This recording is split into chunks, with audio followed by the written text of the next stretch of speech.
The summer breeze is never stopping. Wonderful lands on earth's surface. Oh Lord, the friendly waves seem so alive. People free and living in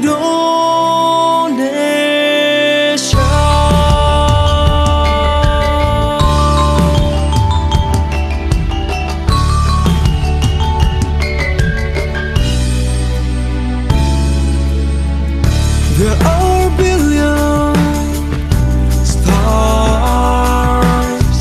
Peaceful evening brings the night, and those will bring us light. Sunrise is coming. The Coco Islands rise again. The golden seashore, footprints on the sand. The blooming flowers smell as the fresh spirit on the green Coco Island. We are dancing.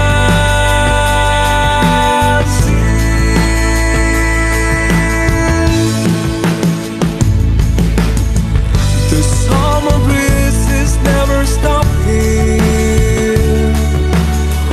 Wonderful lands on earth's surface. Oh Lord, the friendly wave seems so alive. People free and living. Coco Island.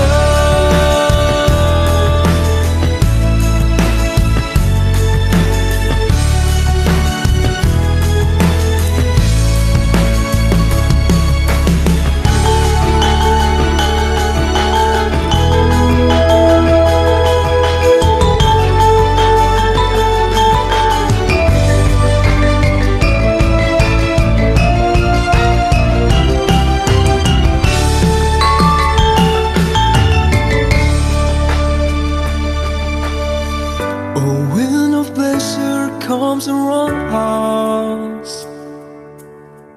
Thanks for the gifts from paradise. Oh Lord, the morning haze feels so embraced. People free and living,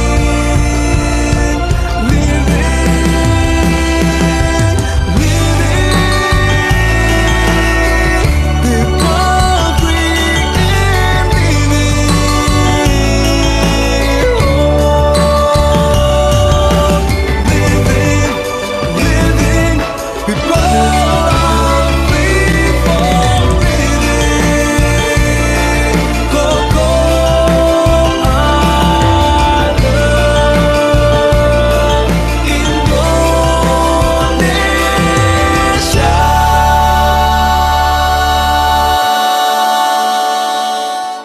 Selamat siang Bapak dan Ibu semuanya, pengunjung Trans Studio Mall Cibubur, dan juga sahabat Trubus yang sudah bergabung melalui Zoom maupun YouTube.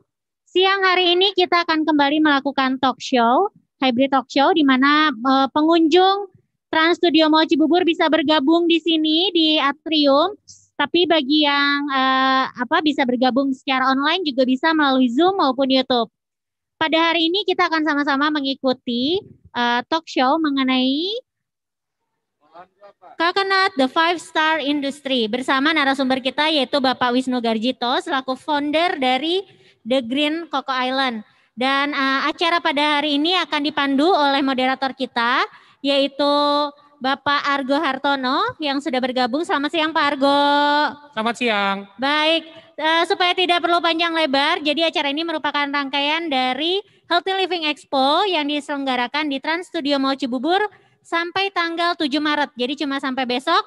Bagi sahabat Trubus yang masih mau hadir ke sini masih punya waktu nih sampai besok. Kita masih buka sampai jam 9 malam besok. Oke, kalau gitu langsung saja saya serahkan ke moderator kita pada siang hari ini, Mas Argo Hartono. Terima kasih Ibu Kiki. Selamat siang. Ya saya buka aja gerah. Sesek. Oke. Assalamualaikum warahmatullahi wabarakatuh. Saya Argo Hartono, saya reporter di majalah Trubus. Ya, Bapak Ibu pengunjung yang tertarik untuk bicara soal kelapa, silakan bergabung di sini atau mengikuti via Zoom atau YouTube juga silakan. Ya, kelapa, kenapa bukan sawit gitu ya. Ternyata karena kelapa itu sudah kita tanam dari dulu, sudah kita olah dari dulu juga, dan menjadi salah satu bagian penting sejarah, tapi juga berperan penting sampai hari ini dalam kehidupan sehari-hari kita. Benar nggak Pak Wisnu bahwa kelapa itu adalah industri bintang 5, Pak Wisnu? Oke, Pak Wisnu mungkin bisa bisa menceritakan sebintang 5 apa sih kelapa itu, Pak Wisnu? Silahkan. Baik Mas Argo, saya duduk ya. Silakan. Masker saya buka karena kita agak berjauhan, insya Allah aman. Nanti saya itu pakai masker lagi.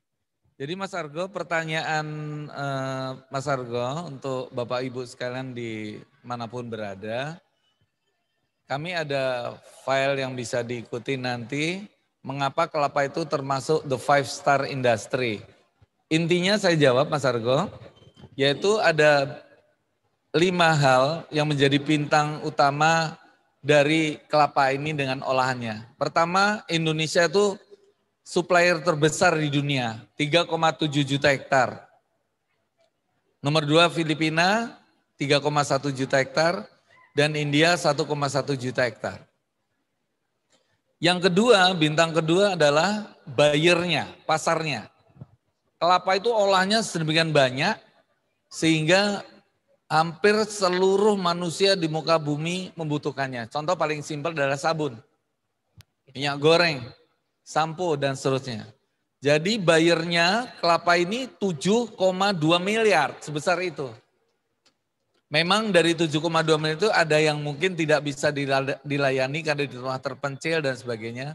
Tapi katakanlah 1 miliar penduduk dunia saja. Siapa yang nggak membutuhkan minyak goreng, siapa yang nggak membutuhkan lotion, dan lain-lain sampai 1.600 produk lebih olahan kelapa ini. Yang ketiga, kelapa ini entrance barrier-nya sangat besar. Artinya pendatang baru itu mau ikut tuh susah. Karena kelapa ini hidupnya hanya di daerah tropis, tropical area. Jadi Indonesia, Filipina, India itu daerah tropis. Subtropis mau nanam mungkin tumbuh tapi tidak berbuah, pasti itu. Karena dia tanaman C4. Yang berikutnya adalah substitutnya nggak ada nih kelapa. Adalah santan. Gantinya santan apa? Mau bikin lodeh, mau bikin rendang, nggak ada. Gitu kan? Berikutnya adalah rivalry among industry. Persaingan dalam industri ini sangat-sangat longgar, pemainnya nggak banyak. Artinya peluang untuk sukses itu besar Mas Argo. Jadi 5 itulah yang saya sebut dengan 5-star industry, yang mungkin nanti kita bisa lihat di slide saya, bahwa alasan-alasan itu sudah saya sebutkan di situ, bisa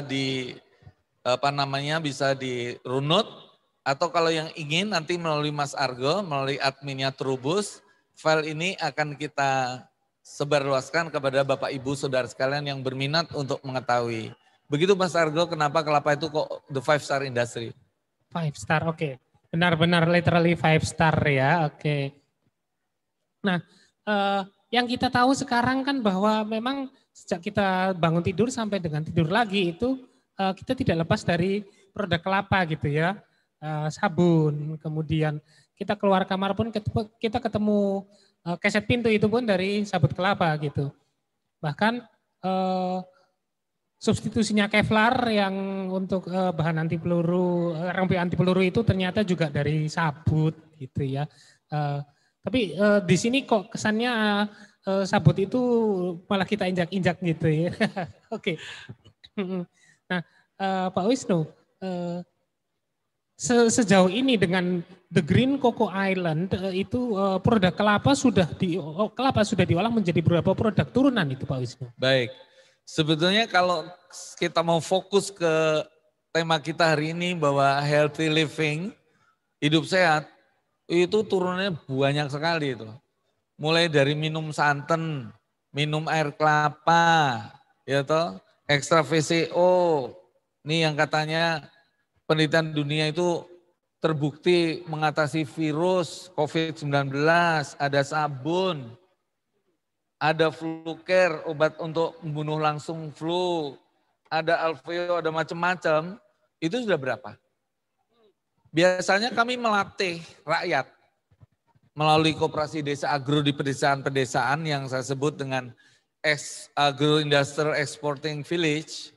Jadi ini ada kodenya AIC, Agro Industry Export Corporation atau company atau apa, cluster gitu ya. Itu rata-rata saya latih 10 produk. Dari sabutnya minimal 2, coco fiber dan coco peat. Batoknya saya jadikan kerajinan dengan areng untuk kemudian dibikin briket. Yang kelima, airnya saya jadikan sirup, nata de coco, ya kan? Bahkan you tadi nyebut baju anti peluru, sebetulnya dari air kelapa juga bisa dibikin untuk baju air peluru. Ketujuh adalah dagingnya, saya buat desiccated coconut, yang permintaan di dunia itu luar biasa. Gitu untuk kue, untuk roti ya. Yang kedelapan adalah untuk extra VCO, virgin coconut oil, jadi white cooking oil atau minyak goreng putih. Yang ke-10 adalah sabun. Padahal dari situ bisa jadi kecap, ini Pak Argo ada kecap, ya kan? Kecap itu 60% adalah gula kelapa, 30% lecitin kedelai, 10% bumbu herbal. Sesuai dengan tema kita hari ini, healthy living. Jadi kalau mau sehat di masa pandemi, mau murah, ini aja udah ada proteinnya, ada energinya, bayangkan. Dan ini akan menghidupkan petani-petani herbal untuk bumbu. Petani kelapa untuk ngambil niranya. Lecitin kedelai, kita kalau bisa jangan impor kedelai lah, tanam di antara pohon kelapa, kebun kelapa itu membuat lecitin kedelai. Dan banyak lagi, ini ada rendang, sorry. Rendang jamur, gulai jamur dengan kelapa, santan kelapa. Dan jangan takut dengan santan ya. Kalau ada yang bilang santan itu bahaya, bahayanya dari mana? Kolesterol, jadi tidak bahaya. Kolesterol itu artinya kole itu binatang, sterol itu steroid alkohol. Jadi kolesterol itu adalah steroid alkohol yang dibuat oleh binatang. Manusia itu binatang. Karena kolesterol itu dibuat di mana? Di hati. Jadi bapak hatinya udah rusak karena minum minuman yang tidak herbal misalnya. Pakai pengawet, pakai pewarna. Ya sudah hatinya rusak. Walaupun bapak ibu nggak makan makanan minuman yang mengandung kolesterol, tetap kolesterolnya tinggi karena hatinya udah rusak. Sedangkan kelapa itu isinya adalah fitosterol. Fitosterol itu, fito itu tanaman. Jadi steroid alkohol yang dari tanaman. Kelapa itu tanaman. Jadi kalau bilang Pak Wisnu tapi kan rendang banyak itu kolesterol. Kolesterolnya bukan dari santan tapi dari daging. Kalau di Jogja ada namanya gudeg, ya nggak akan kena kolesterol. Dari mana kolesterolnya? Gitu. Nah sedangkan kolesterol juga dibutuhkan manusia untuk jaringan otak, jaringan tubuh yang lain. Jadi jangan silap, jangan salah persepsi dengan metabolisme lipid ya. Metabolisme lipid itu akan menjelaskan bahwa minyak kelapa itu paling sehat di dunia, the healthiest oil on earth. Karena dia tidak akan melalui trans fat. Kalau minyak lain trans fat, artinya begitu dia digoreng kena panas langsung berubah dari cis ke trans. Nah itu bahaya memang. Nah makanya minyak kelapa itu dipakai orang-orang penjual martabak karena satu, dia tidak mudah mengalami penengian ya, trans fat. Dia bisa dimasak berkali-kali sampai habis bahkan itu sehat. Tapi kalau minyak lain baru 1-2 kali pakai saja paling kena suhu 120 derajat. Ya sudah, begitu Mas Argo. Jadi kalau turunan yang kami buat sampai detik ini sekitar 250 item produk olahan kelapa dari 1.600 olahan kelapa yang saya sudah tahu. Dan itu akan tambah insya Allah. Karena yang produk-produk baru itu muncul dengan dinamika masyarakat. Contohnya adalah dengan flu care ini untuk mengatasi COVID tinggal disemprot ke hidung, mulut, dan titik-titik tertentu mata misalnya itu COVID akan mati, langsung mati. Demikian Mas Argo. Oke, 200 dari 1.600 produk. 250. Oh 250 dari kurang lebih ya. Karena ada koko es krim, ada obat luka, ini obat luka nih. Karena gangren, diabetes, jangan dipotong kakinya nggak salah. Bukan tulangnya yang salah, tapi jaringan dagingnya rusak karena gula tinggi. Nah, saya sarankan yang diabetes jangan mau dipotong, tapi semprot dengan ini, dengan Sanel ini. Nah ini luka potong, luka bakar, segala macam pakai ini. Alami herbal dari kelapa. Itu bahannya dari kelapa ya, dari daging kelapa ya Pak Wisnu ya? Dari daging, unsur daging diambil minyaknya. Jadi daging kelapa itu unsurnya ada 3. Pertama protein, kedua adalah mineral, kemudian adalah minyak. Iya. Protein, mineral, dan minyak dari daging kelapa itu ya? Kalau dipecah banyak sekali. Oke.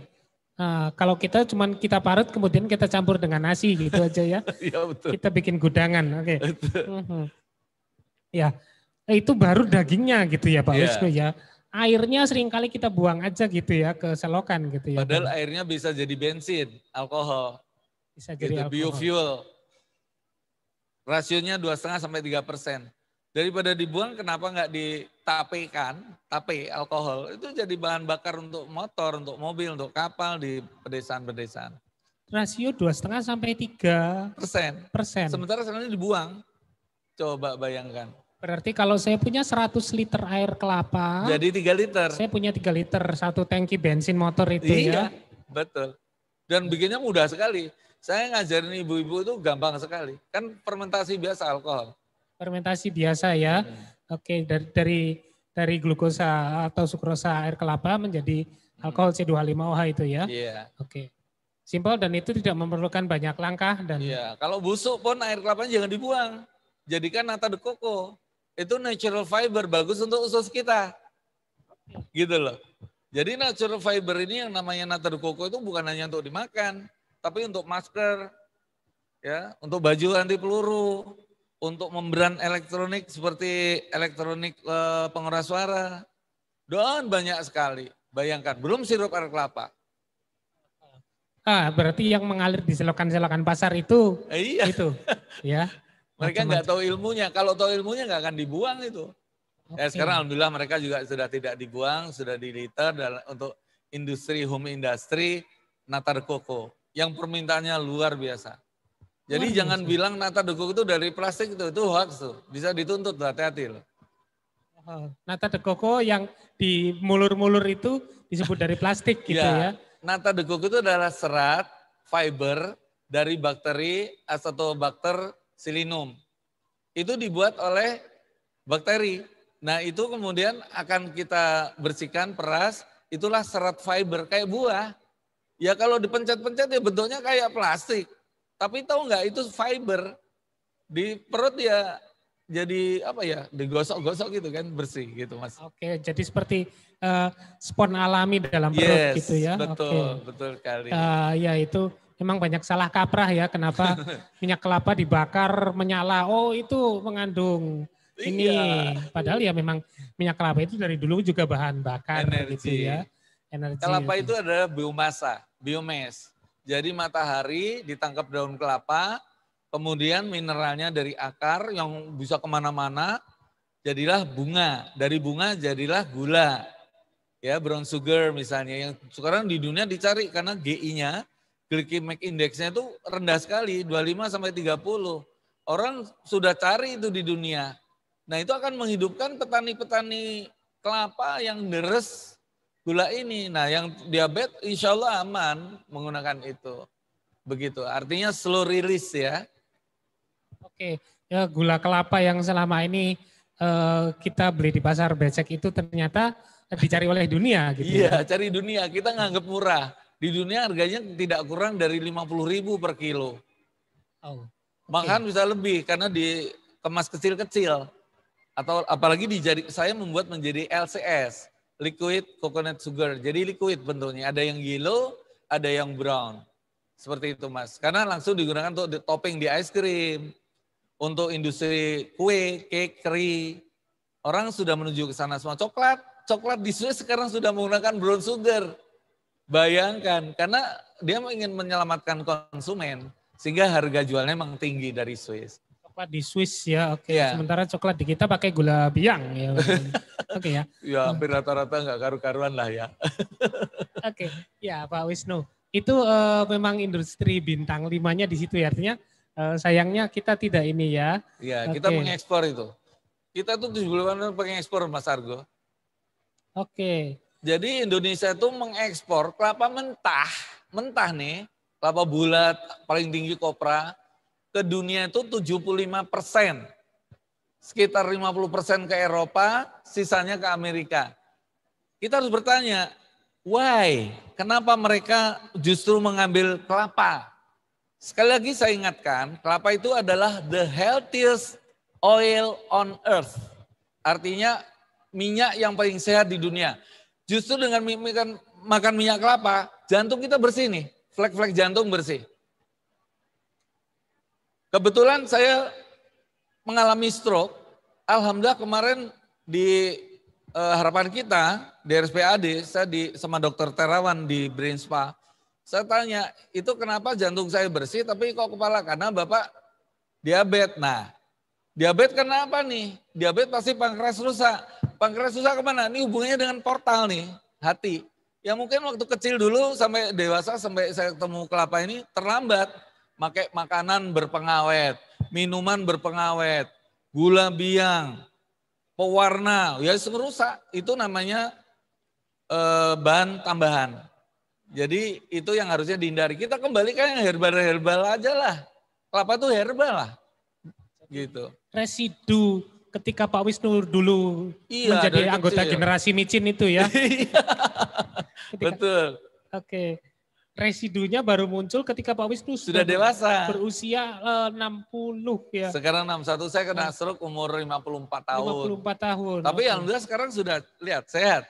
Dulu nggak bisa jalan, lumpuh, ngomong juga pelo. Teman-teman datang tuh nangis. Tapi setelah rutin minum VCO. VCO itu bukan hanya untuk COVID.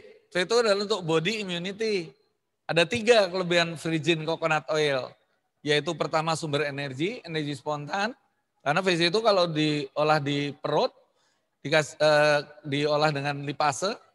Kemudian lipase itu akan memecah menjadi monolaurin. Monolaurinnya dipecah untuk menjadi energi. Yang kedua untuk membunuh virus. Monolaurin itu membunuh virus.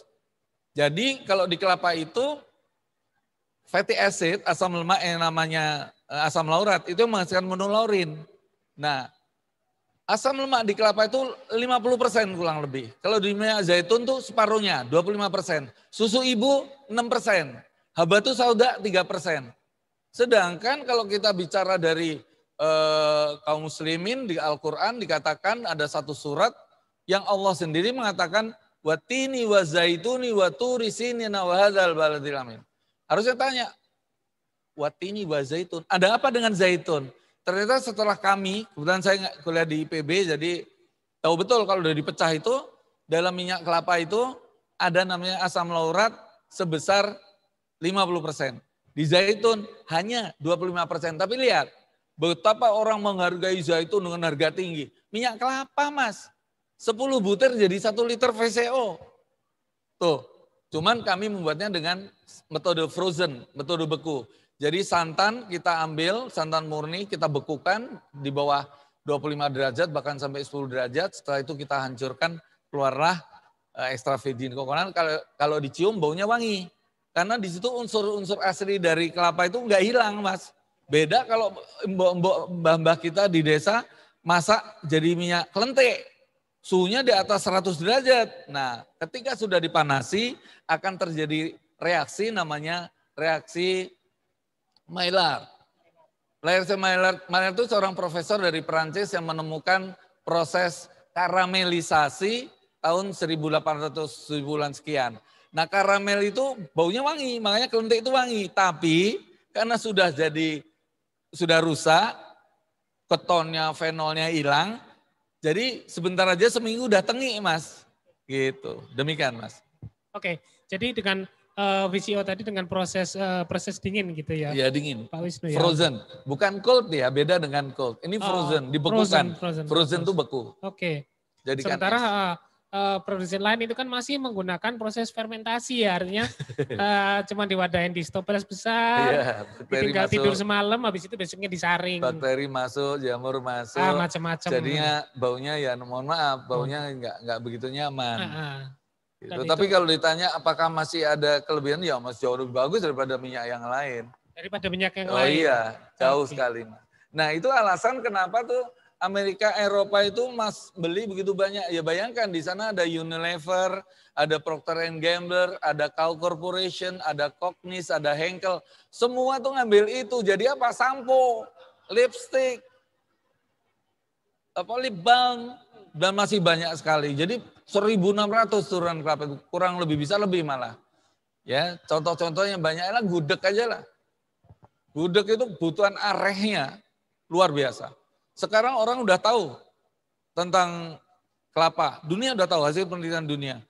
Kalau kita jualan lodeh aja berapa sih Mas? Bayangkan. Gudeg jangan kalah dengan produk luar negeri masuk ke sini. Produk Jepang gitu.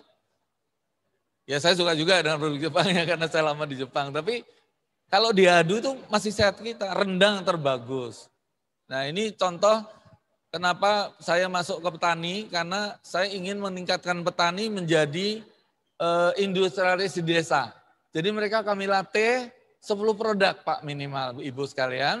Dan ini saya buktikan tahun 2007 saya membuat sabun terbesar di dunia oleh petani. Kemudian dihadiri oleh Pak SBY, rekor muri dunia saya diberikan kepada saya oleh Pak SBY. Dan itu sabun tuh, di belakang itu sabun, segede itu, segede mobil Espas lah gitu ya. Itu dibuat oleh orang desa di Palembang, di Muara Telang. Nah, di sanalah mereka akhirnya bisa bikin, sekarang mereka mandi ya bikin sabun sendiri, sampo ya sampo sendiri, bikin sirup, bikin selai, bikin macam-macam. Apalagi ini mau Ramadan nih, saya bikin airnya itu nggak dibuang, saya jadikan sirup. Sirupnya tanpa pengawet tahan sampai 10 tahun. Tanpa pengawet sampai 10 tahun pewarna. Namanya Circle. Gitu. Tanpa pengawet tahan 10 tahun. Padahal air kelapa itu kita biarkan 6 jam udah busuk. 6 jam sudah tengik, sudah. Ya. Iya, nah ini kegiatan saya membangun pedesaan melalui Community Development Program. Saya bergerak sendiri dengan istri saya, dengan teman-teman saya. Di sini ada mahasiswa saya yang kami bina melalui SMK atau pesantren-pesantren. Saya menyebutnya Green School. Jadi kami punya program namanya Green School. Green School itu misalnya ada SMK, kita kasih muatan tambahannya Mas. Nah di situ saya ya seperti rakyat, pakai kaos oblong, pakai sendal jepit, gitu supaya tidak ada gap. Dan saya memang tidak pernah ngaku saya ini siapa, pokoknya pedagang kelapa. Jadi tukang kelapa Mas. Demikian Mas Argo. Dari kota besar, dari kota Bogor yang sejuk, duduk di kursi dosen yang nyaman gitu ya Pak Wisnu ya. Iya. Dan pernah di PBB saya Pak. Oke, di Unido, National Manager. Oke, di PBB dengan gaji dolar gitu Pak Wisnu. Dolar. Ya? Saya tinggalkan, saya mulai dari garasi saya. Modal saya kalau nggak salah waktu itu hanya 100.000. Saya beli ke pasar air kelapa yang murah. Waktu itu Rp3.000 per liter. Saya bawa, saya jam 3 udah nongkrong di situ. Jam 4 saya tidur di pasar bareng-bareng mereka. Tukang belah kelapa, airnya tak ambil, tak proses jadi circle. Modal 100.000, alhamdulillah pada bulan ketiga, revenue saya sudah 100 juta. Nah sejak saat itu saya bilang sama istri saya, we have to stop, Vivi. Saya tidak mau kerja lagi, ayo kita bangun jaringan. Nah karena kelapa itu 95% milik petani, milik rakyat biasa, community base yang saya bangun. Nah tadi ada sebelumnya itu ada Identity Development Program. Saya kemudian membuat ini identitas namanya The Green Cocoa Island.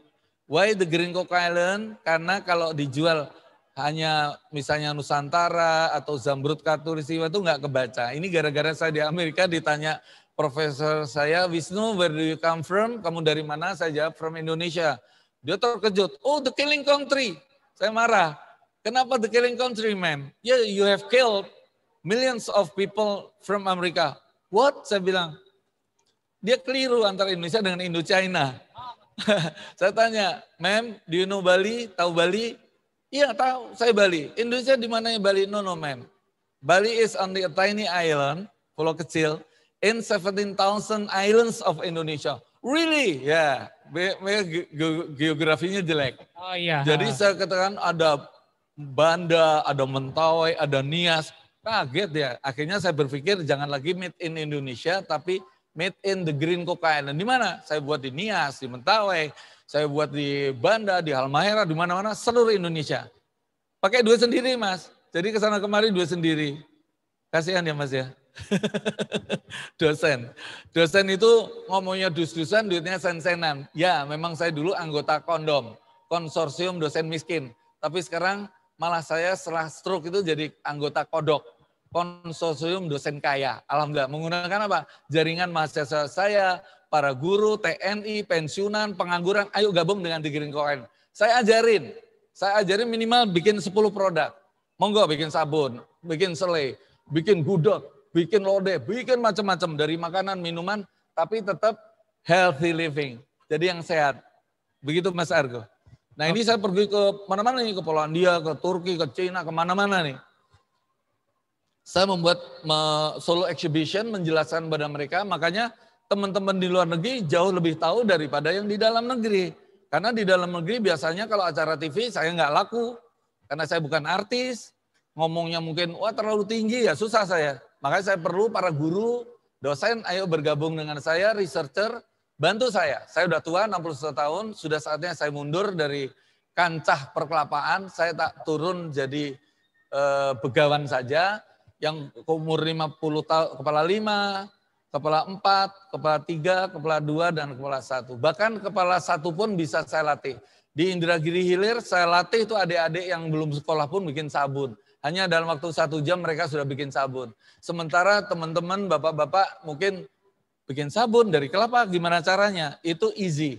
Nah ini saya ke Cina waktu itu saya bikin Indonesia Corner disuruh Pak SBY di sana. Sehingga Cina itu sekarang tahu tuh fungsi santan. Jadi kaget nanti ada lodeh gudeg dari Cina. Kita kalah lagi. Ini benar-benar rendang diambil orang, reok Ponorogo diambil orang Indonesia tidur aja. Ngeluh, Pak nggak ada kerjaan. Kerjaan banyak, saya butuh 25 juta orang. Ya, dari yang di kebun, guru, peneliti, yang punya uang, sama yang jadi marketer. Dunia. Kurang itu. Yang TKW, TKI, sudahlah, kelar. Gabung dengan saya, nanti you tak kirim lagi ke negara tempat you pernah kerja, bisa bahasa setempat, ngerti kultur. Kita bikin namanya Indonesia, The Green Coca Island London, The Green Coca Island Paris, The Green Coca Island Tokyo. Kita jangan kalah dengan yang lain. Kita makanan kelapa itu sehat, sehat sekali. Ingat ya, di area Pasifik, termasuk Indonesia, dulu ketika kita rajin makan kelapa, ya lodeh lah, dawet lah, segala macam, itu usianya panjang-panjang. Kakek saya meninggal umur 104 tahun. Bapak saya umur 84 tahun, ibu saya juga 84 tahun sekarang. Karena biasa makan kelapa, ya ada urap, ada putu, ada bandre, ada bajigur, sehat. Begitu masuk makanan modern, pengawet, pewarna habis. Hati manusia yang makan itu jadi rusak. Akhirnya nggak makan makanan kolesterol pun naik kolesterolnya. Nah itulah kita lupa bahwa Allah sudah mengatakan ya yunas, wahai manusia, kulu mimma fil ardi halalan toiban. Itu perintah dari Allah. Manusia, bukan hanya orang Islam, manusia. Kulu makanlah kalian mimma dari apa-apa fil ard, dari bumi, halalan toiban. Halal toib, itu nggak pakai waw atap, nyambung. Halal ya toib, toib ya halal. Begitu Mas Argo. Ini saya ke Cina, bikin Indonesia Corner tahun 2007 ini. Itu ada putranya Pak Sudi Silalahi, Mbak Ani, dan ada putranya Pak Jenderal Lahlani. Kita bikin Indonesia Corner dan alhamdulillah dari situ akhirnya santan masuk di RRC dan sekarang bukan santan, sabutnya mereka bertani juga pakai kokopit, koko fiber. Demikian. Sampai dari Tiongkok pun ini ya sekarang pada bikin pabrik di sini ya. Iya. Luar biasa. Oke. Tadi yang Polandia tadi, Mas Basya, 2 slide sebelum ini. Satu lagi. Ya. Oke. Polandia itu kan negara Eropa Timur dengan populasi Jews terbesar ya. Iya. Dan mereka ternyata Orang Yahudi pun Yahudi itu makan namanya desiccated coconut. Koshernya Gizi, ya. iya kan dia kosher, dia nggak makan hewan. Malah proteinnya dari kelapa. $8 sekilo. Kelapa parut itu. Iya. $8. Iya, 6 butir kelapa, 3 butir kelapa jadi DC. Mayora itu bikin biskuit kelapa itu dari mana? Dari DC. 250 ton sebulan. Belum yang lainnya. Begitu, belum Pulau Sambu segalanya. Nah, rakyat kapan? Rakyat harus dibantu. Lanjut Mas, itu tadi slide-nya. Yang peta tadi, satu lagi. Ya ini. Saya membuat Indonesia Incorporated. Petani kelapa yang 95% itu harus disatukan menjadi satu kesatuan. Makanya di sebelah kiri Bapak itu ada divisi-divisi aneka olahan kelapa itu ada di desa-desa. Ada unit sabun, ada unit sabut, batok segala macam. Dijadikan satu di Indonesia Incorporated yaitu PT Sri Loka. Sumber Rezeki Indra Loka. Kemudian mitra kita di bawah itu banyak mitra, ada Badan Wakaf, ada dari BI, ada dari mana macam-macam. Ke kanannya itu ada IJV. IJV itu International Joint Venture. Jadi ini saya buat Sri Loka itu hub ya, dari produsen kemudian ke konsumen. Jadi semacam trading house. Semua boleh bisa punya saham di situ. Walaupun cuma 1.000 perak, bisa gitu. Karena saham terkecil itu Rp2.000 melalui koperasi desa agro. Jadi nyetor kelapa 1 biji dia udah punya saham melalui koperasi. Saya sebut dengan koperasi desa agro. Nah, insya Allah dari struktur ini seluruh buyer dunia perginya ke Indonesia. Kalau sekarang enggak, beli CNO mesti ke Amsterdam. Lucu ya. Kita ngirim kemana-mana yang ngatur orang Belanda. Ini aneh menurut saya. Kok nggak punya kepedean gitu. Nah, saya mengharap Trubus bisa menjadi mitra kami untuk menyebarkan produk olahan kelapa yang begitu banyak ini ke seluruh dunia. Gunakan TKI.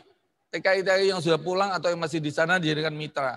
Jangan lagi jadi pembantu tapi sudah jadi tukang masak di warung kita ya, Green Coco Island di mana di luar negeri, di London segala macam. Nah, jadi Bapak Ibu sekalian yang punya teman-teman yang butuh pekerjaan atau anak kita sendiri yang sudah S2, S3 gitu, kalau merasa nggak bisa nyaman berbisnis di Indonesia, silakan berbisnis di Amerika, di Eropa, 5 benua loh. Dan 5 benua itu ada negara-negara di mana mereka bisa menjadi direktur, bisa jadi manajer selevel mereka.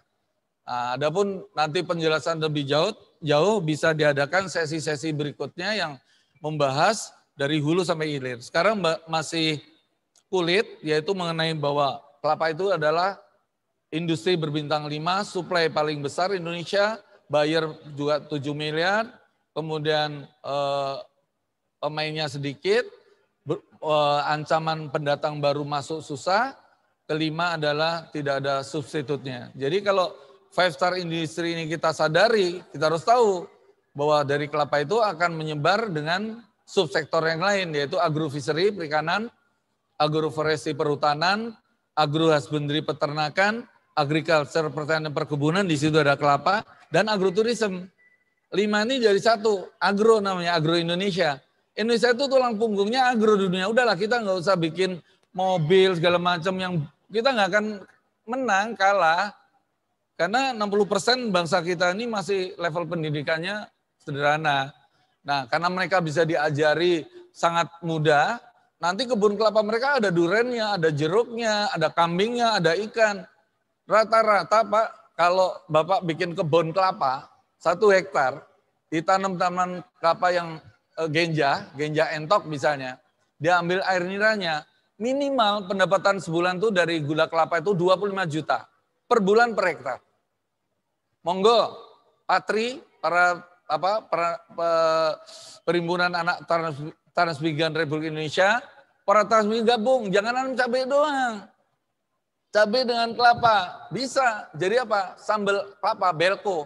Tahan sampai 20 tahun, nggak akan busuk itu. Tanpa pengawet. Mana lagi? Ada sayur, nih, misalnya tiram, nih, jadi rendang tiram, guli tiram, ada 4 nih, banyak sekali.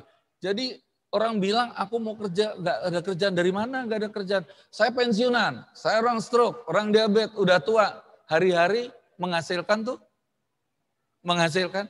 Jadi mudah-mudahan ini bisa memotivasi ya Pak Argo ya. Oh iya ya, kelapa berarti harus dihidup-hidupkan kembali. Dan ingat, kelapa itu bisa sampai 50 tahun sampai 100 tahun. Kalau urusan saya 50 tahun saja tebang ganti yang baru, kayunya dijadikan untuk balai bengong misalnya atau rumah kayu. Permintaan dunia enak dong. Itu kalau bangunan dari bata, semen, pasir ada gempa hancur. Kalau kayu kelapa enggak. Kreat, dan enak. Rumah kayu itu enak. Kalau pas panas jadi dingin, pas dingin jadi panas, anget. Karena dia bisa meretain atau menahan panas. Dan itu akan membuat peluang pekerjaan yang banyak. Nah, inilah hebatnya kelapa yang sementara ini masih dilupakan orang Pak Argo. Oke. Nah, kita bicara soal ini ya Pak Wisnu Yarnya. Tadi yang kelapa parut itu tadi $8 ya. $8. Nggak tahu kalau yang di tingkat konsumen pasti lebih itu. Iya. Oh itu harga port to portnya ya? Iya, FOB-nya. FOB-nya sekian ya. Oke. Ternyata yang di sini cuman $1 lebih sedikit $1,1 itu ya. Iya, di sini paling di situ dihargai 25.000 sampai 30.000. Oke. Tapi begitu keluar pelabuhan jadi CNF, waduh. Udah importir, menikmati importir. Beli murah dari sini, mereka ngecer udah berapa? Oke. Pak Wisnu, pesaing kita itu kan jajahan Amerika ya, Filipina sama jajahan Imperium Inggris ya, India dan Sri Lanka gitu ya. Tapi kita selalu percaya diri bahwa kelapa Indonesia itu paling baik, kelapa Indonesia itu paling sehat. Apa benar seperti itu Pak Wisnu? Begini Mas, ini kenyataan. Jadi karena kita itu terdiri di berbagai macam pulau, beda dengan India ya, India kan cuma satu. Iya, satu kontinen. Kelapa itu banyak di pinggir pulau. Ketika jatuh, melalui air laut dia bermigrasi kemana-mana. Begitu tumbuh di satu tempat, nanti kawin dengan kelapa di sana, serbuk sarinya saling melakukan polinasi, penyerbukan. Akhirnya setiap wilayah itu punya keunggulan, Nias misalnya. Nias itu punya namanya NYT. Nias Yellow Tall, Mentawai sendiri, Pangandaran, Jawa Barat Selatan, Jogja, Palu, ya, Palu itu Palu, kemudian Manado itu udah Mapanget, Bali ada macam-macam lah ya. Jadi saya perhatikan tuh paling enggak ada 8 kelapa unggulan di dunia yang berasal dari Indonesia yang unggul loh ya. Kalau hanya sekedarnya aja banyak. Nah unggul itu bagaimana? Biasanya dilihat dari ketebalan buah. Ketebalan daging buah. Ya kan, ketebalan daging buah. Karena di situ akan menghasilkan minyaknya, rendemen minyak yang dicari. Kemudian ketiga dia tahan terhadap penyakit. Nah kita udah, kelapa yang hidup sekarang ini udah teruji entah berapa jutaan tahun mungkin ya. Jadi yang lokal variety ini jangan dihancurkan. Biarlah yang Nias itu berkembang dikembangkan dengan Nias. Jangan hibrida, kalau hibrida itu sudah perkawinan antar bapak ibu yang akan berubah nanti. Jadi kalau kelapa hibrida menghasilkan buah, ditanam lagi, itu sudah pasti terjadi pergeseran gitu. Bukan tambah baik, tambah hancur. Nah makanya saya minta ini tolong Trubus bikin kebun bibit dong. Kebun bibit kelapa ini kita kekurangan banget ya. Jadi dari 3, juta hektar di Indonesia ini, tanaman kelapa itu sudah mulai semakin turun Mas Argo. Tambah tua. Nah ini contoh bagaimana pohon kelapa genjah yang cuma setinggi 1 meter udah berbuah. Lanjut. Nah ini semuanya bisa jadi duit. 1 meter sudah berbuah ya? Iya sepinggang saya. Di rumah saya itu sepinggang udah berbuah. Berarti 3 tahun. Tidak perlu manjat tapi cuma malah iya, ya. Itulah makanya yang tua-tua kita tebang, kita ganti yang ini. Gitu. Lanjut Mas, cepat aja ini contoh aja sih. Ini batangnya kayu kelapa yang tua diolah jadi seperti ini. Ya, aneka alat rumah tangga, bisa jadi rumah seperti ini. Kemudian jadi parkit ya. Terus untuk nah ini untuk furniture, terus daunnya jadi misalnya kemasan ketupat. Kebayang nggak kita ngirim ketupat ke Eropa? 1 biji 1 euro aja 16.000. Berapa nih harga ini? Dan pasti di sana diterima karena organik. Organik banget itu ketupat. Kita bisa bikin ketupat tahan yang sampai 1 tahun. Gitu loh. Nanti healthy living di sana ketupatnya dengan ketupat sayur, gudeg, lodeh, banyak sekali kan. Nah ini daunnya bisa yang kering jadi bahan kertas pulp, ya karton, kemudian piring lidi. Rubah itu piring plastik dengan piring lidi, gak kepake buang, bakar, selesai. Buahnya bisa jadi macam-macam, lanjut, cepet aja. Nah ini jadi santan ya kan. Terus jadi paring ya, diisi. Nah ini diisi coconut yang orang Yahudi bikin. Juga keripik kelapa. Dan masih banyak. Nanti kita rangkum saja. Karena waktu ya Mas Ardigo ya. Oke, ini sudah ada pertanyaan dari Zoom. Ini dari Ibu Yemi. Ibu Yemi menanyakan, Pak Wisnu berapa modal untuk membuat usaha kelapa? Terus adakah wilayah tertentu yang paling baik sebagai lokasi? Gitu, Pak Wisnu. Siap Bu Yemi, makasih. Jadi saya selama ini bantu UKM Pak Argo. Bantu UKM itu ya nggak modal. Karena dia udah punya kelapa, jadi modal dari petani itu kelapa, paling saya bantu alat. Ya yang paling murah, investasi yang paling murah misalnya bikin sabun, ya 1 juta rupiah udah bisa Bu. Tapi itu skala desa.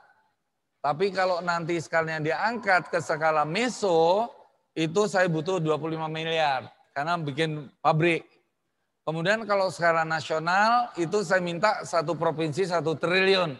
Makanya saya pernah bilang ke Pak SBY, Pak, untuk Indonesia, waktu itu saya masih di PBB, masih di UNIDO, tolong 1 provinsi 1 triliun. Sehingga saya ajukan di dalam Indonesia Industrial Framework Formulation itu total itu 33 triliun. Diberi Pak melalui Bappenas, melalui perbankan waktu itu BI. Cuman masalahnya ketika sudah diaksi kita semua nggak mampu. Bagaimana menghabiskan yang triliunan yang dikasih miliarnya bingung. Jadi Bu Yemi Ibu tinggal di mana, terus bagaimana nanti bisa berhubungan dengan tim kami. Mungkin Pak Argo nanti ada tim untuk menyatukan pertanyaan. Nanti akan saya jawab, kita membuat WA group atau apa ya Zoom group,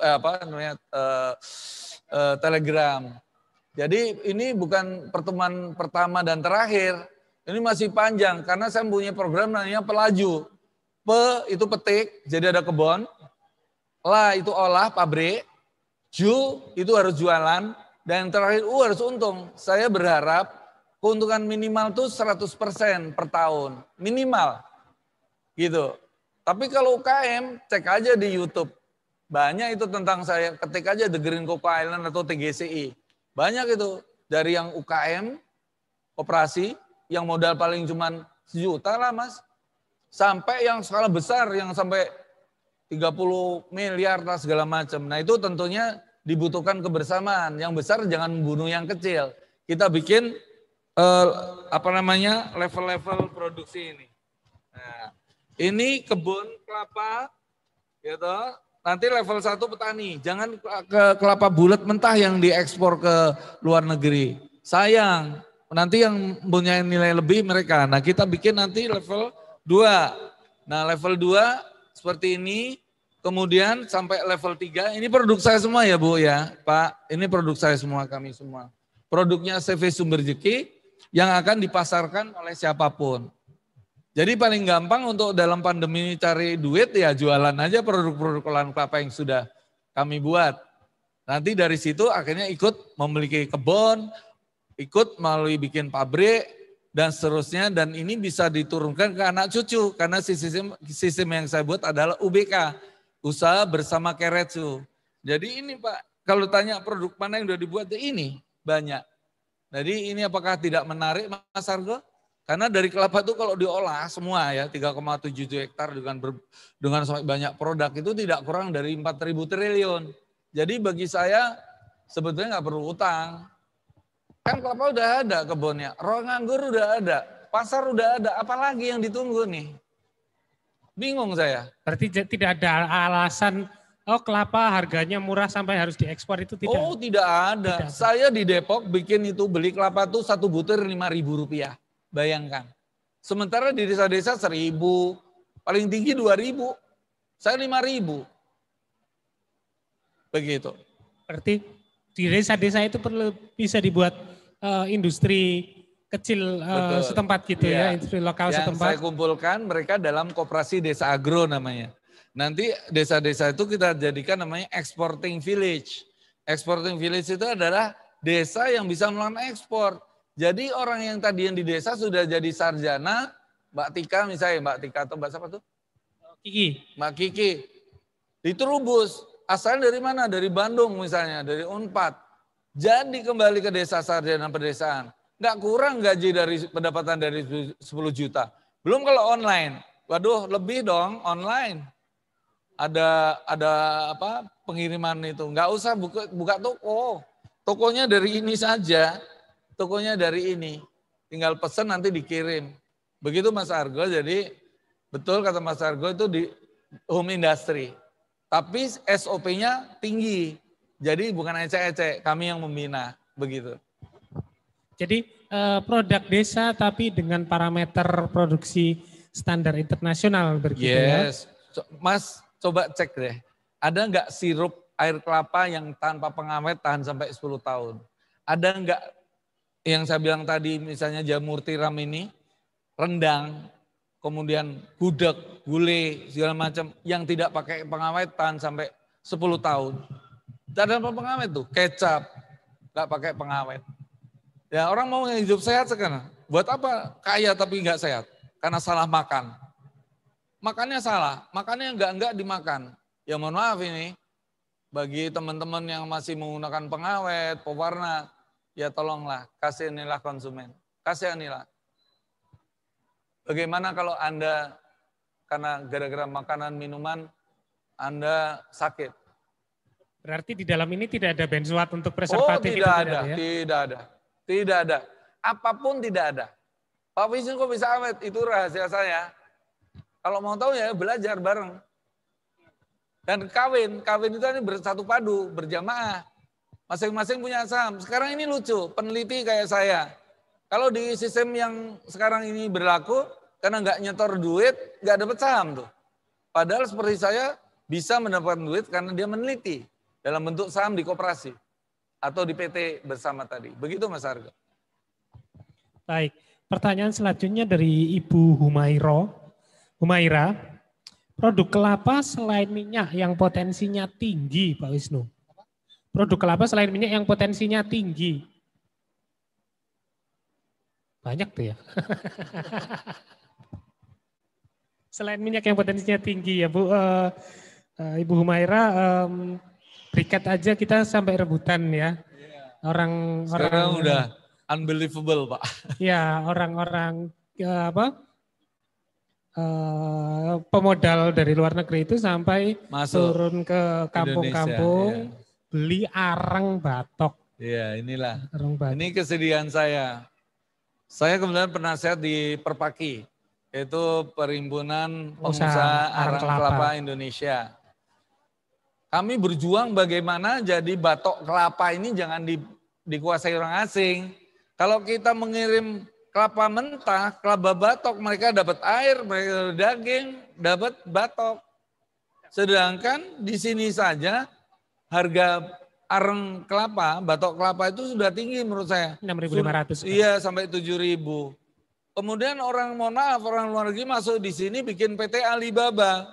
Depannya Pak Muhammad Ali, belakangnya Baba siapa gitu kan.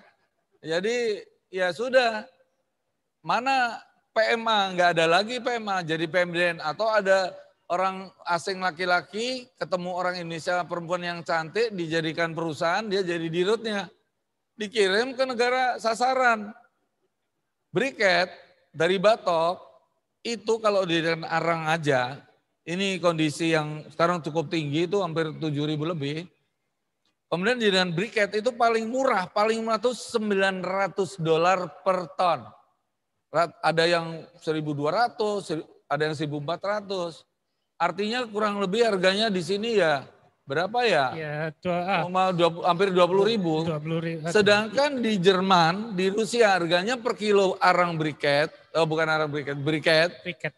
itu sudah mencapai 150.000. Tapi yang menikmati bukan kita. Ini kemana nih yang melindungi petani ini? Nah kalau petani dibiarkan, ya kamu bersaing, ya nggak bisa petani bersaing, nggak kuat. Duit nggak ada, akses pasar nggak ada, akses teknologi nggak ada. Makanya saya turun, walaupun hanya individu. Nah saya mohon kerjasama, tolonglah saya, impian saya besar. Karena kalau kelapa kita yang 3,7 hektar diolah, 4.000 triliun insya Allah potensial revenue. Kita mulailah dengan yang sederhana dulu, yang sudah biasa. Tapi jangan dikuasai asing, milik kita. 4.000 triliun ya. 1 triliun itu kan 1.000 miliar ya. Iya. Berarti Dan sekarang tanya, Unilever itu jualan kecap. Unilever tahu kan? Itu income per tahun itu 7 triliun. Itu baru di pasar Indonesia. Bagaimana kalau di luar? Saya jualan ini segini, bagus nih harganya. Misalnya, saya dapat untung 1.000 aja rupiah. Oke, kalau 1 miliar berapa mas? 1 triliun. Semudah itu aja. Tinggal dibanyakin. Bukan lagi sebulan makan 1 botol, bisa bentuknya macam-macam. Ini kan gula kelapa, kecap. Nah itu gambaran simpelnya lah. Jadi Ibu Humairo, ibu di mana saya tidak tahu tinggalnya. Kalau ibu masih ada di Jawa gitu ya, Jawa itu penduduknya 160 juta. Ibu bikin kecap aja udah untung Bu. Gitu. Apalagi di Jakarta penduduknya itu 10 juta. Ambil 1 juta, 200.000 di Jakarta Utara, 200.000 Jakarta Barat, 200.000 Jakarta Timur, Tengah, Pusat dan Selatan. Masing 200.000, total 1 juta. Kali 1.000, 1 miliar sebulan. Ini kan kecap manis loh, kalau Ya. kecap asin Ya, bisa. kita bisa bikin kecap asin, kita bikin soyu. Saya bikin soyu sendiri, karena saya penggemar makanan Jepang. Jadi istri saya suka bikin soyu, kalau beli di restoran Jepang habisnya berapa, kalau bikin rumah bikin sendiri. Ngirit Mas Argo. Jadi pengeluaran kami ya bisa ditekan lah gitu. Bagi teman-teman yang lagi susah, mengatasi pendapatan ini juga bisa melakukan pengiritan gitu. Nggak mesti harus semua beli gitu. Berarti kalau ada yang mau belajar ke rumah Pak Wisnu untuk memanfaatkan air kelapa dari pasar terdekat gitu, tinggal model jerigen gitu, sangat memungkinkan gitu ya Pak ya? Gini, biasanya orang belajar ke saya itu banyak, cuman mereka diikat dalam kesatuan usaha bersama. Jadi tidak ngajarin satu orang bikin merek A, merek B, sih akhirnya berantem. Saya menghindari itu. Jadi kita bersatu padu. Kalau ilmu itu gampang, di sini ada tim saya, Mas Fuad dari Kalimantan Utara, itu baru bapaknya nyuruh ke saya, bapaknya kepala sekolah di Tanjung Selor. Suruh, udah belajar ke Pak Wisnu 2 minggu. Dia ogah-ogahan, apa sih ini kelapa? Begitu 2 minggu habis, nggak pulang. Saya tanya, kok nggak pulang Mas? Saya masih pengen belajar Pak. Sekarang udah mau 1 tahun. Sudah lewat 1 tahun 1 bulan mungkin. Dia SMA, pendidikan nggak ada hubungannya. Tapi dia rencananya akan kuliah lagi dari hasil olahan kelapa. Kan bagus nih. Jadi kalau mau belajar boleh, tapi ada syarat dan ketentuan berlaku. Artinya kita harus bersatu padu. Jangan sendiri-sendiri. Kalau sendiri bersaing itu kelemahan bangsa kita. Selalu aku gitu ya. Aing kalau orang Sunda. Biasanya orang Jepang, ware-ware. Kita bersama. Jadi kalau bersama merek bisa satu, tapi duitnya bisa untuk kita semua. Apa arti sebuah merek? Yang penting kan duit. Begitu Pak Argo. Monggo kalau yang mau berlatih, hubungin siapa Pak Argo?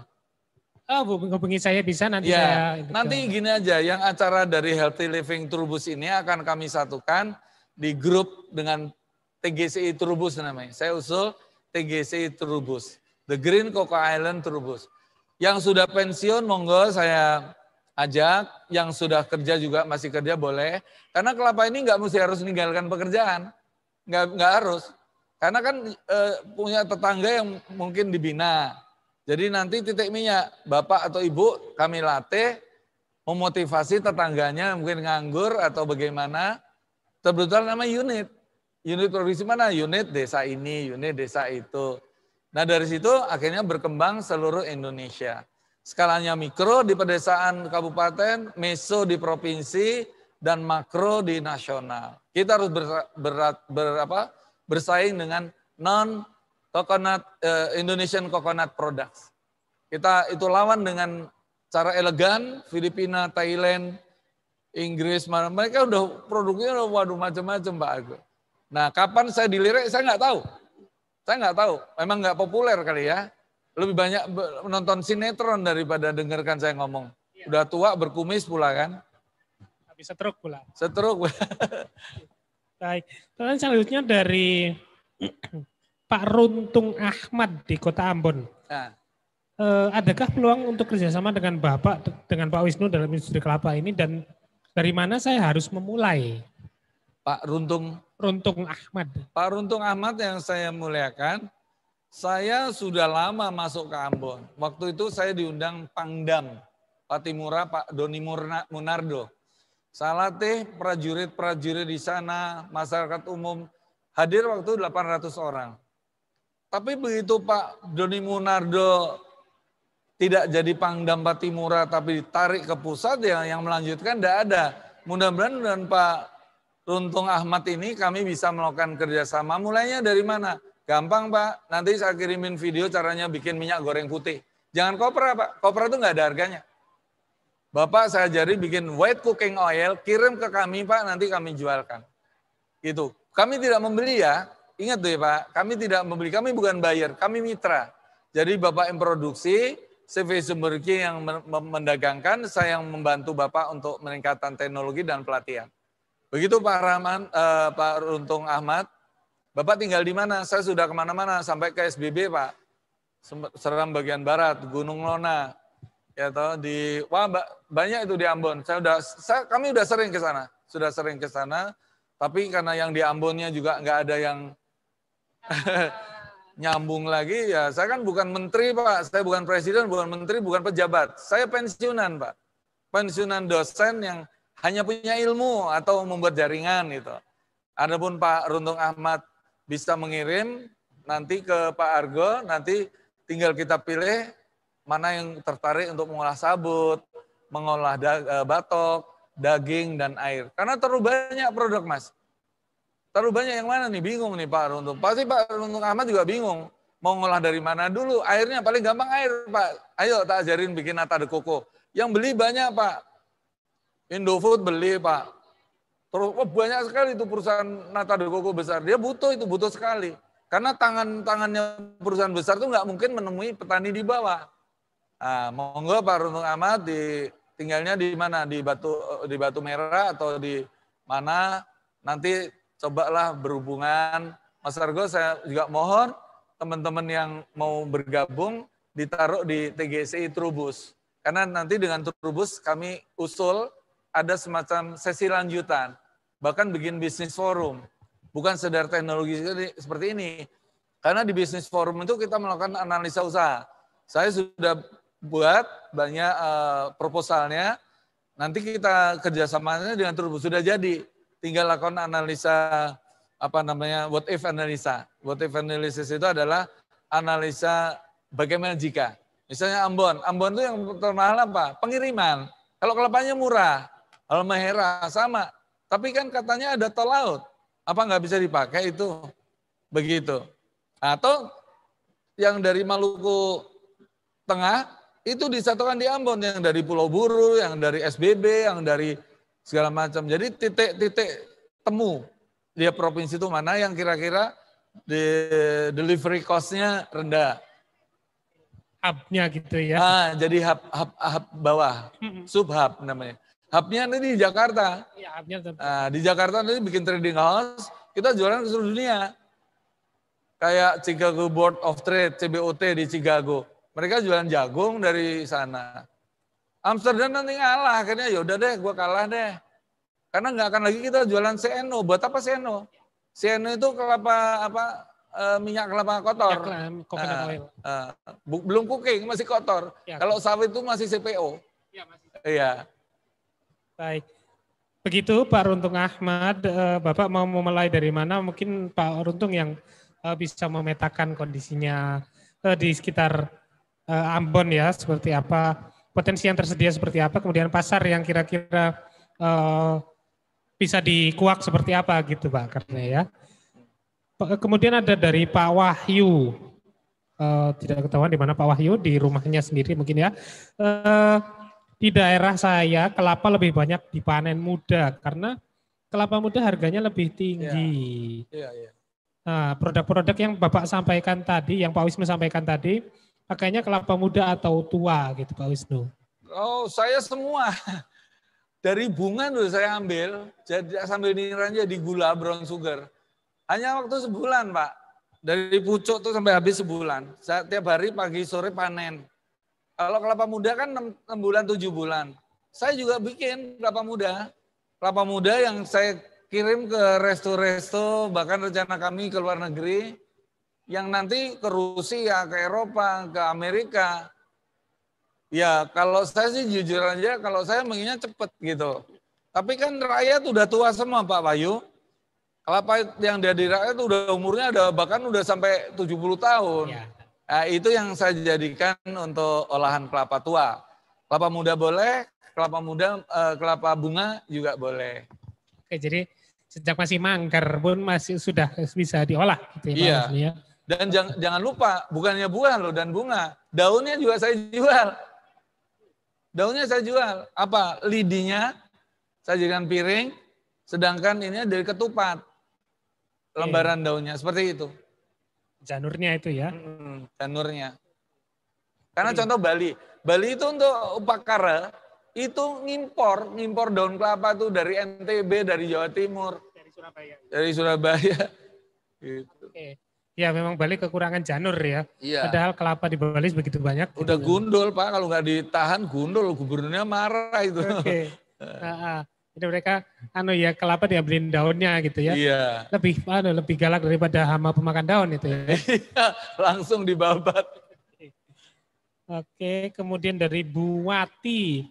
Bu Wati menanyakan cara mengetahui VCO yang bagus itu seperti apa tuh Pak Wisnu? Oh ya, baik Bu Wati. Kita bisa lihat dari standarnya mana ya, banyak standar sih ya. Contoh yang paling gampang itu dari APCC ya. Tapi itu pun menurut saya udah kuno. Karena standar sekarang yang terbaru ini mestinya udah dilihat juga dari komposisi yang selama ini tidak dicantumkan. Sekarang kan yang sering-sering itu asam lauratnya ya toh. Apalagi lah yang 8 item. Ibu cek aja di Google APCC Bu, Asia Pacific Coconut Community, mereka punya standar. Indonesia SNI nggak punya standar yang baku, masih ngikut orang. Kalau saya standar tuh termasuk bau Bu Wati. Jadi kalau kami menggunakan metode beku, jadi kalau kita cium itu wanginya kayak kelapa muda, tidak bunyu kalau orang Jawa bilang. Karena sudah disimpan berapa lama itu, begitu.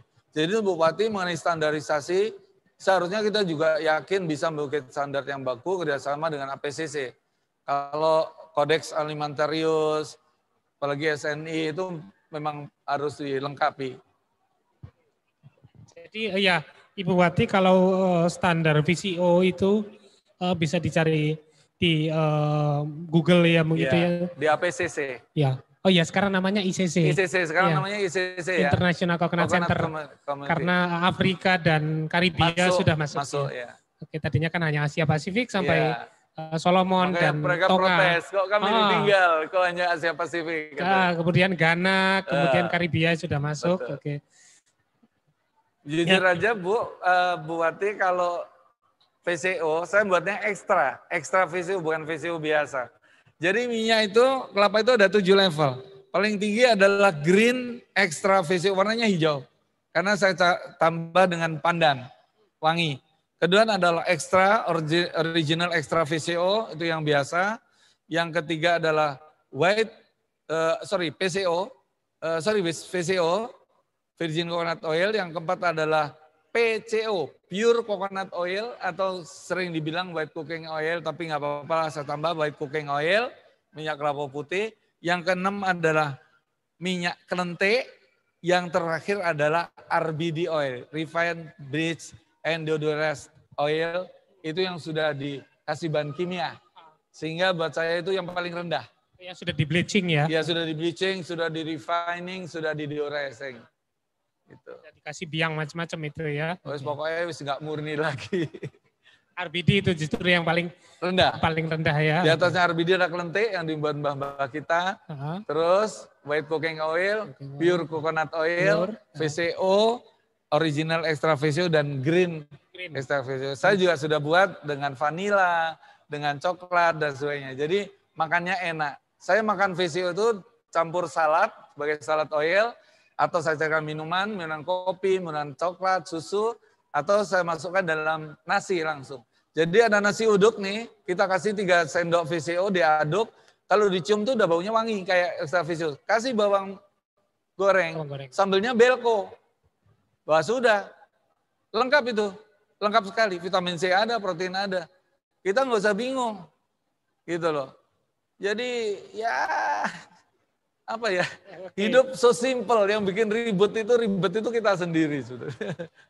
Oke, jadi seperti itu Ibu Wati ya, VCO yang bagus ya, yang jelas pastinya tidak yang tengik. Yang baunya wangi Bu, yang baunya wangi. Kalau baunya tengik itu ya sudah ada penengian. Sudah ada proses rancid ya. Rancid. Ada proses rancid, tapi ya masih lebih baik daripada minyak yang lain. Kemudian ada yang menanyakan Pak Hermawan pengen minta pelatihan dari Pak Wisnu bagaimana dan di mana gitu Pak Wisnu. Lah saya tanya Pak Hermawan di mana tinggalnya.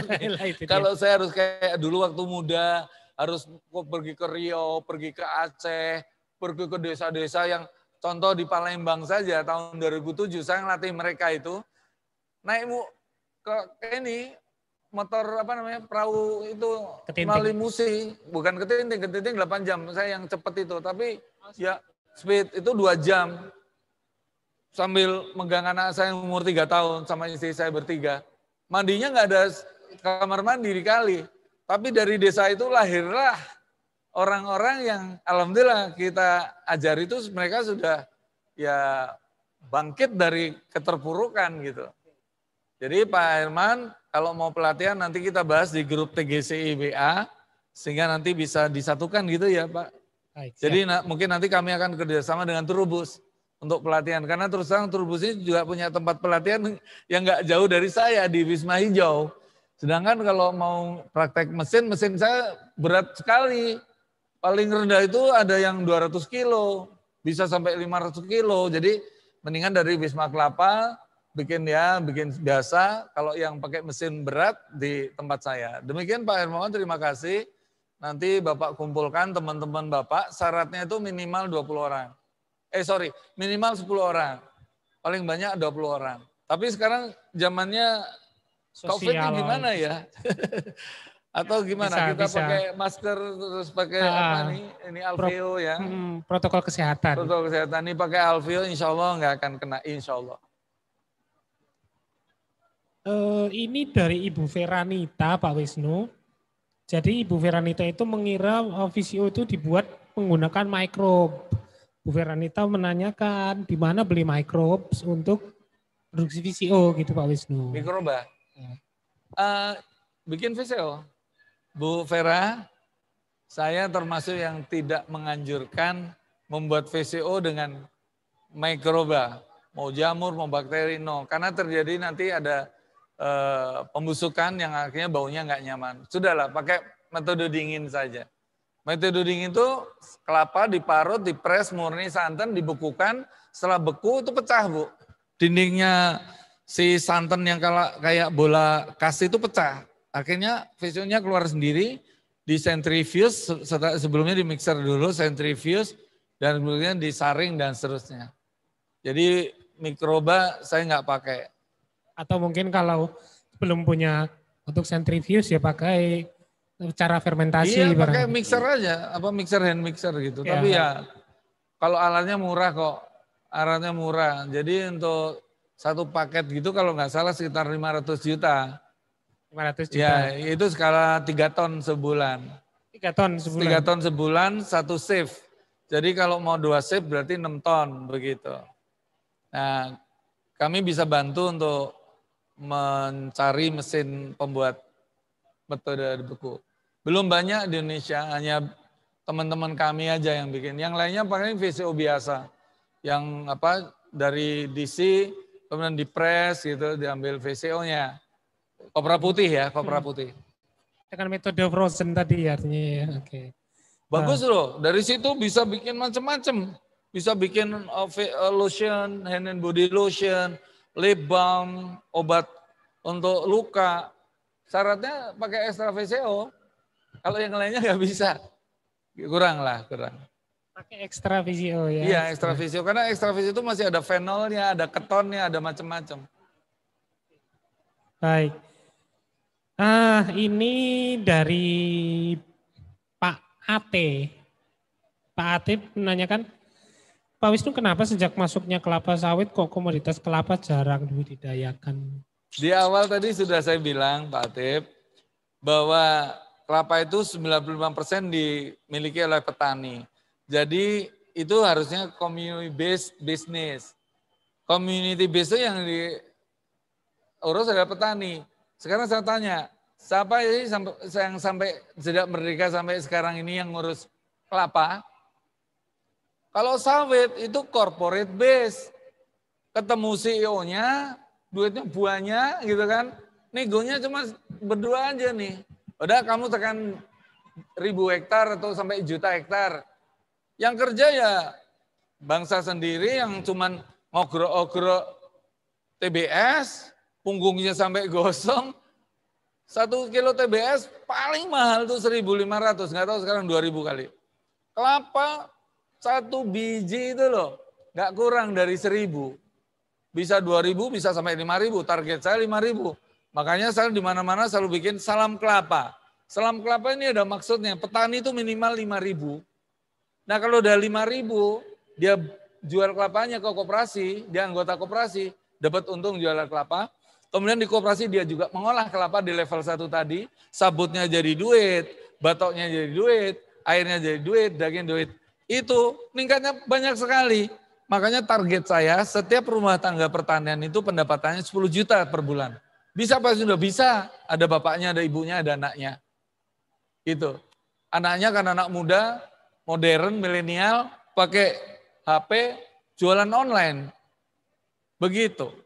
Nah jadi kelapa yang selama ini dianggap berat, tidak berarti, jangan silap. Begitu banyak turunannya. Ya memang bukan hanya 95%, Pak, 99%.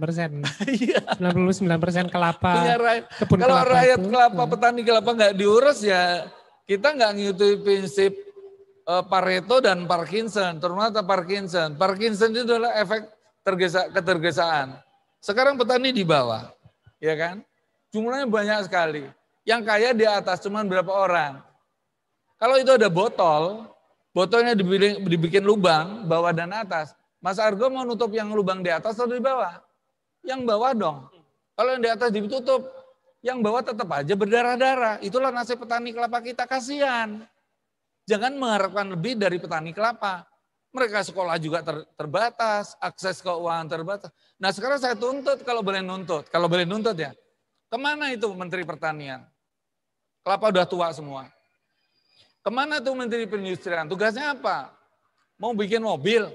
Jangan pikirkan. Mobil itu punyanya Jepang, kalah kita.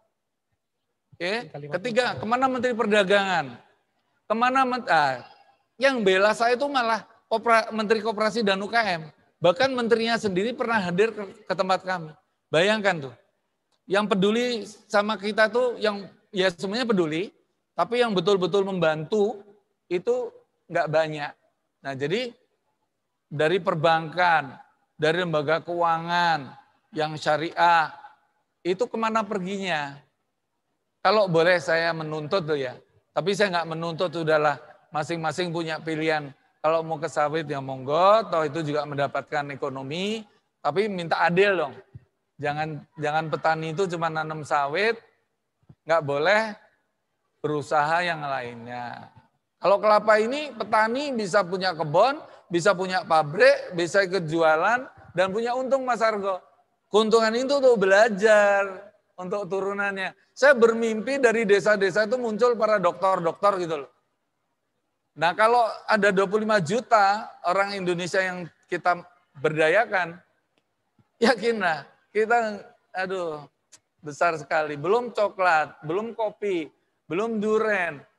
Di antara kelapa itu bisa ditanam itu. Saya lihat di Lampung itu dengan coklat. Ada dengan kopi kalau datarannya agak tinggi. Begitu Mas Argo. Jadi semangat semuanya, jangan putus asa, yakinlah Indonesia pasti bisa. Target saya tahun 2060 Indonesia harus menjadi negara agroindustri terkuat di dunia dengan 5 subsektor.